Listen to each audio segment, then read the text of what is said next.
Football বড়ই নিষ্ঠুর, তাতে এই লিটল স্টারদের উদযাপন এবং কারো কান্নাই ভেঙে পড়া সেটা রীতিমতো থমকে দিয়েছে মাঠের ধারাভাষ্যকরকেও। ধারাভাষ্যকর স্তব্ধ হয়ে বলছিলেন, কারো হাসি কারো কান্না। হ্যাঁ দর্শক, একদিকে লামিনে ইয়ামালের ছোট ভাইয়ের উদযাপন, অন্যদিকে ফ্রান্সের এই খুদের এমন কান্নাই ভেঙে পড়াটা একেবারে হৃদয়ে আঘাত করছিল ফ্রান্সের সমর্থকদের। শেষ পর্যন্ত কান্নাই সঙ্গী হয়েছে ফ্রান্সের। সেমিফাইনালে অঘটন, দীর্ঘ 16 বছর পর আরও একবার ফাইনালে স্পেন, আরও একবার শিরোপার দ্বার প্রান্তে সবার আগে স্পেন। ফ্রান্সের বিপক্ষে রীতিমতো একতরফা লড়াই করেছে স্পেন।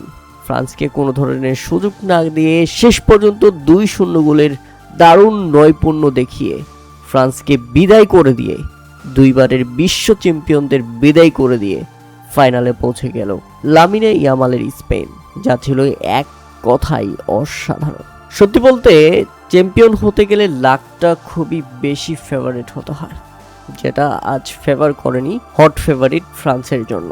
পুরো বিশ্বকাপে তারা ছিল সবচেয়ে হট ফেভারিট, কিন্তু শেষ মুহূর্তে এসে এভাবে স্বপ্নভঙ্গ হয়ে যাবে, এভাবে নীরবতা পালন করতে হবে, পুরো স্টেডিয়াম থমকে যাবে, কাঁদবে, সেটা নিশ্চয়ই ফ্রান্স কল্পনা করেনি ম্যাচের আগে। তবে লামিনে ইয়ামালের চমক, 19 বছর বয়সেই নিজের প্রথম বিশ্বকাপ খেলতে এসেই ফাইনাল খেলছে ছেলেটি। গ্যালারিতে ম্যাচ শেষে লামিনে ইয়ামালের ছোট ভাইকেও দেখা যায় হাত দিয়ে ইশারা করে নিজের বড় ভাইকে খুঁজে নিচ্ছিলেন কেন ইয়ামাল। অপরদিকে ফ্রান্সের এই খুদে সমর্থকের কান্না সত্যি দুঃখজনক ব্যাপার।